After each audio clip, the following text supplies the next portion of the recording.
Muy bien, estaban ubicados, entonces vamos a presentarles dos grandes diapositivas sobre los aspectos principales que debe tener la introducción del reporte de caso. ¿Están viendo la diapositiva con centro morado, muchachos? Sí, ok. Perfecto, muy bien. Son dos diapositivas nomás que resumen lo que la introducción debe tener y lo que la discusión debe tener. Entonces, lo primero, recuerden, les voy a recordar que estamos a 6 de febrero del 2024, son las 1:43 de la tarde, porque esto va a quedar con una grabación independiente.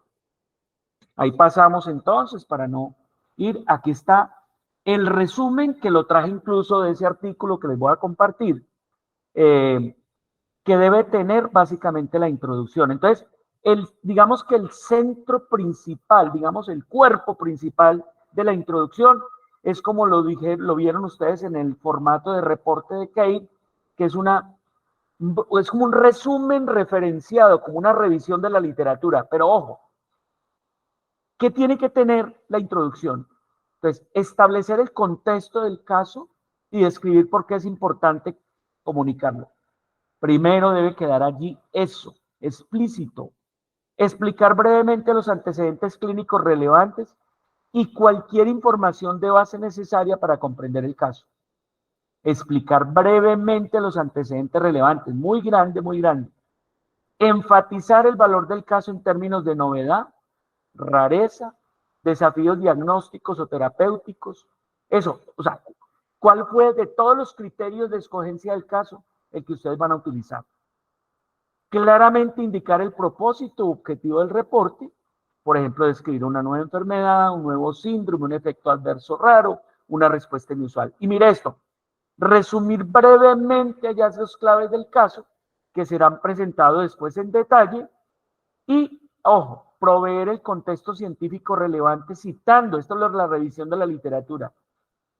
La revisión de la literatura que debe hacerse con normas, generalmente en medicina, publicamos con normas Vancouver, o sea, con numerito y la bibliografía al final. Explicar cómo el caso contribuye al campo, por ejemplo, proponiendo una nueva hipótesis, destacando la necesidad de más investigación y generar interés en el lector sobre el caso. Pregunto, ¿alguna duda acerca de esto por ahora? De esto vamos a hacer, obviamente, tratamos de hacer práctica, de pronto trayéndonos un casito y volviendo a tratar de construir un poco esto. ¿Alguna pregunta referente a esto, muchachos? O sea, referente a todo el cuerpo de la introducción de su reporte de caso. ¿Preguntas? ¿Hay preguntas? No, señor. Listo. Ahora miramos la discusión. Aquí están los aspectos principales de la discusión. Nos ubicamos en la discusión y aquí tenemos los aspectos. Espera un momentico que parece que me quedó esto cortado. Listo. ¿Qué tenemos? ¿Qué tiene la discusión? Que se hace prácticamente finalizando el reporte de caso. Pero acuérdense, introducción y discusión son los dos, digamos, ítems quizás más importantes de un reporte de caso.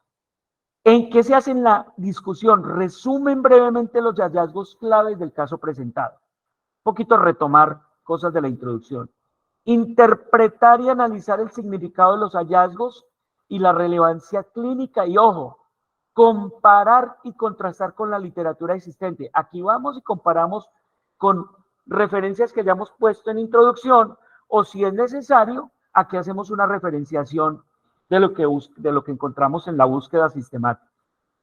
Discutir el diagnóstico diferencial y cualquier dificultad o controversia relacionada al diagnóstico. Analizar la efectividad de cualquier intervención realizada y comparada con otras alternativas descritas en la literatura. Describir la evolución clínica del paciente, los resultados del manejo, enfatizar cualquier lección aprendida que pueda aplicarse a la práctica clínica.